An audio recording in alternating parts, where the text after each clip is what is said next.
Yeah, again, let me talk about one thing about um, breeding or inbreeding. Inbreeding, we very well know that when you cross the relatives, there is some recessive genes that come and affects the breed itself. You find that it might not even affect the physical appearance of an animal. It will bring up all the features very well, but as in the size, it will definitely be affected. You people, most of you have the animals. They are really good animals. You look at the ears; they are really showing you better features. But the size and the health of that animal will definitely be affected. So today, let me talk about inbreeding and how you can control inbreeding. Yeah, I think some of you people who have visited my farms, you have seen many flocks of animals. And you're asking me why I do separate them. The reason is inbreeding. If you do inbreeding, you know there is some simple stuff. They are really simple. But if you fail to understand them, then you will never benefit them. But finally, they will affect you. Inbreeding, I wish I had one animal that I would show you. And you see how it does the effect. But when you look at my animals, they are healthy, strong, and longer. That means they are not inbred. But I don't want you to be affected in that kind of arrangement. This is how you can know that I'm controlling inbreeding. Inbreeding is very easy to control. Very easy to control. Like it or not, if animals are put together, they will of course get attracted to the other. They are not like human beings that this is my mother, I can't go in for her. But the animals, when an animal comes on heat, the good thing with animals, they have controlled breeding. They don't just breed anytime. Like you human beings, anytime you can go and breed. But these guys don't breed anytime. They have sex for a reason. You get it? So, this is what I do. I produce many animals. I told you that I do control production. When are my animals supposed to be bred? When are they supposed to produce? You know?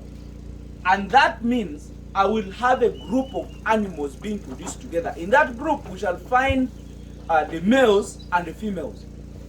And they will all be growing. I told you, like in 6 months, my animals will look fully grown and big. So how do I control them from breeding themselves, or sisters or brothers? What I do as Hamiisi, I have 3 flocks, 3 main flocks. These other flocks just follows in.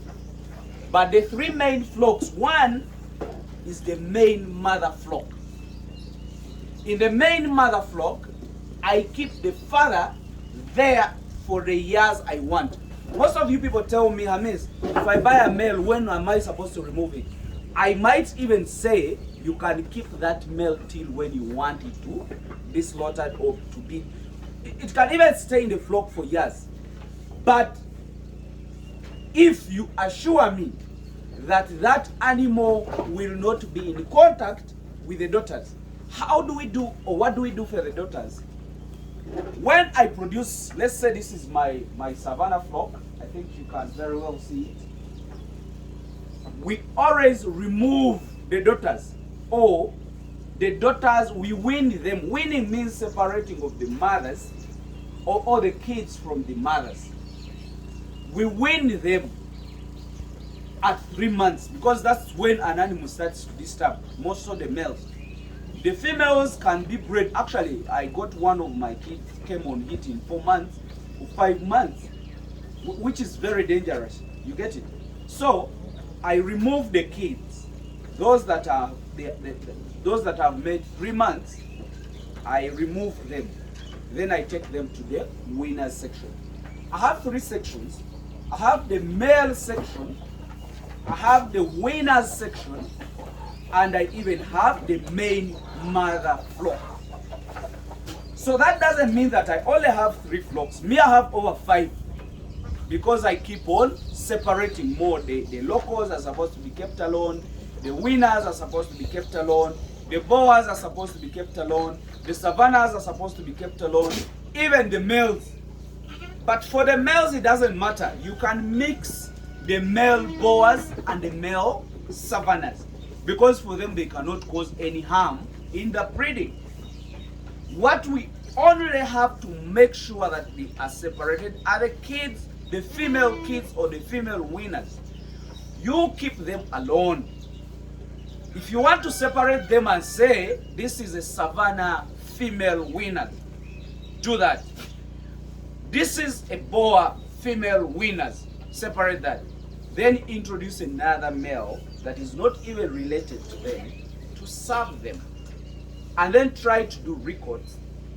All the animals and their kids. If an animal is being produced, write it.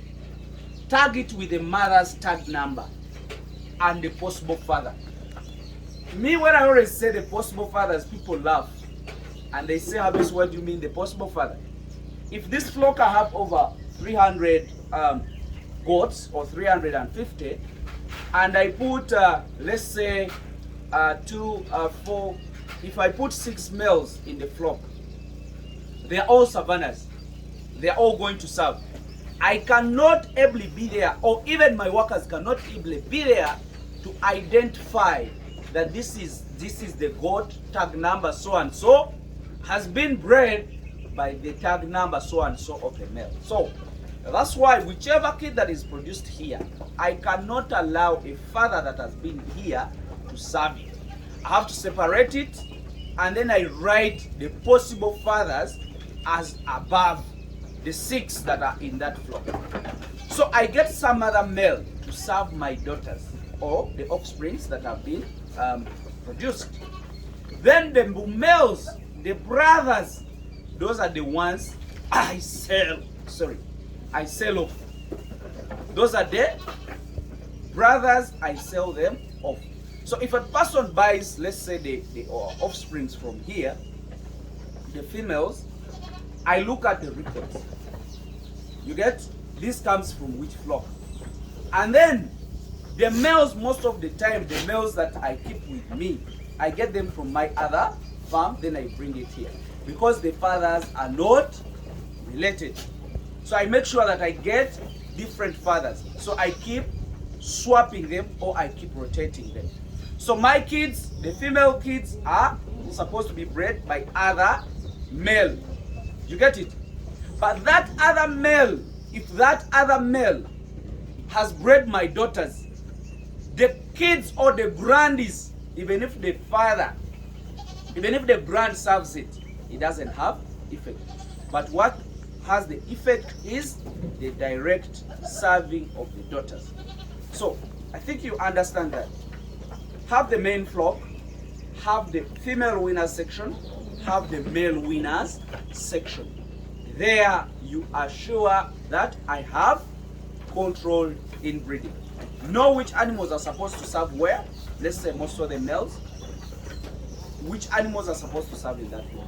Don't mix the males. There you will mess up. I think you keep up something, you pick something, understand and put it in action. I think, let me just wish you the best. If you really understand, please take it on.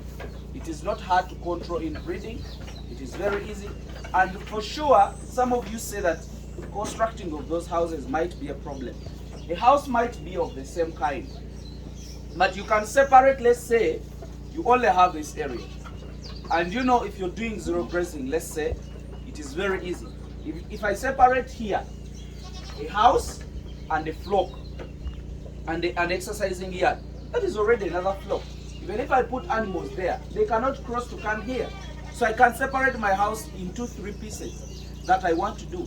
As time goes on, I can separate and put some other units. It's very easy and simple. Let me wish you the best. Bye.